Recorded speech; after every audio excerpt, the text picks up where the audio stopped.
دور کسی جگہ ایک سرسبز اور زرخیز میدان میں مختلف سبزیوں کی حکمرانی تھی۔ یہاں کسی انسان کا گزر نہیں تھا، وہ آزادی سے کھیلتی کودتی تھیں، سب میں بڑا اتحاد تھا۔ صرف ایک پیاز ہی تھی جس سے سب دور رہتے تھے۔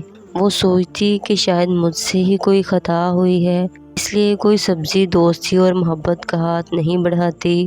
جب بھی پیاز ان کے قریب آتی تو سب ناک منہ چڑھا کر بھاگ جاتے۔ ہری مرچ بیگم تو ہمیشہ کہتی، آئے ہائے اس میں سے تو بدبو آتی ہے، اور ناک سکیڑ کر چلی جاتی۔ خالو ٹماٹر بھی کم نہیں تھے، ہاں میں ہاں ملاتے اور کہتے، جب بھی پیاز ہمارے پاس آتی ہے تو ہماری آنکھوں میں جلن ہونے لگتی ہے۔ یوں ہر سبزی کو پیاز سے کوئی نہ کوئی شکایت تھی۔ پیاز یہ سب سن کر افسردہ ہو جاتی اور رونے لگتی۔ ایک دن کھیت میں کھیلتے ہوئے آلو میاں اپنی آنکھیں ملنے لگے۔ ارے کیا ہوا آلو میاں، تمہاری آنکھیں اتنی سرخ کیوں ہو رہی ہیں؟ بی بی پالک نے خوفزدہ ہو کر پوچھا۔ جب آلو میاں نے آئینے میں اپنی صورت دیکھی تو بے اختیار چینخ نکل گئی، اور انہوں نے ادھر ادھر لڑکتے ہوئے کہا، ہائے یہ کیا ہوا میری گول مٹول آنکھوں کو، اور پھر تکلیف سے رونا شروع کر دیا۔ ارے یہ تو آنکھوں کی وبا لگتی ہے، بی بی پالک نے کہا۔ ایک دن شدید گرمی تھی، ہری مرچ بیگم چکراتی ہوئی آئیں اور گر گئیں۔ گرمی کی شدت سے لو لگ گئی۔ ابھی آلو میاں اور مرچ بیگم تکلیف سے ہائے ہائے کر رہی تھیں کہ بھنڈی چلاتی ہوئی آئیں۔ ارے بچاؤ، مجھے شہد کی مکھی نے کاٹ لیا، ارے ہے کوئی جو میری ان آنکھوں کا علاج کرے؟ بھنڈی نے ہزاروں قطار روتے ہوئے کہا تو سارے علاقے میں شور مچ گیا۔ ہر طرف سے ہائے ہائے کی آوازیں آنے لگیں۔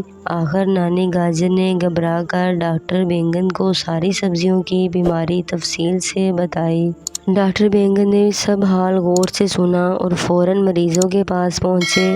ڈاکٹر بینگن ایک ایک کر کے دوبارہ سبزیوں کی بیماری پوچھی، اور نتیجہ یہ نکلا کہ ان سب بیماری اور تکالیف کا علاج پیاز میں موجود ہے۔ یہ سن کر تمام سبزیاں حیرت میں پڑ گئیں۔ ڈاکٹر بینگن نے سب کو پیاز کے فائدے بتائے کہ پیاز بہت مفید اور طاقتور ہوتی ہے، اس کے کھانے سے خون صاف ہوتا ہے، اور گرمی میں کھانے سے یہ لو کے اثرات سے بچاتی ہے۔ پیاز بھی خاموشی سے سنتی رہی۔ ڈاکٹر بینگن نے بتایا کہ ہماری پیاری دوست پیاز میں یہ خوبی ہے کہ یہ آنکھوں کے لیے بھی مفید ہوتی ہے اور آنکھوں میں جراثیم کا خاتمہ کرتی ہے۔ اس کو گھس کر لگانے سے شہد کی مکھی کے ڈنک کا زخم بھی ٹھیک ہو جاتا ہے۔ ڈاکٹر بینگن نے یہ بھی بتایا کہ پیاز کی طاقت جان کر یونان کا بادشاہ اسکندر اعظم جنگ سے پہلے اپنے سپاہیوں کو پیاز کھانے کو دیتا تھا۔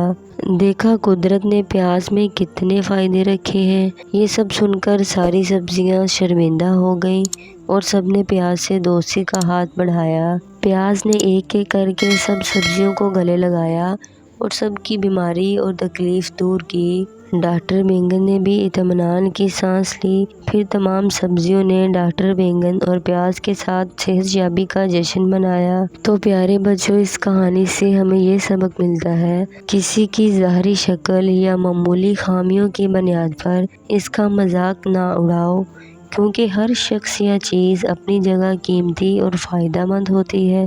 جسے ہم کمزور یا ناپسندیدہ سمجھتے ہیں، وہی وقت ضرورت میں سب سے زیادہ کارآمد ثابت ہوتا ہے۔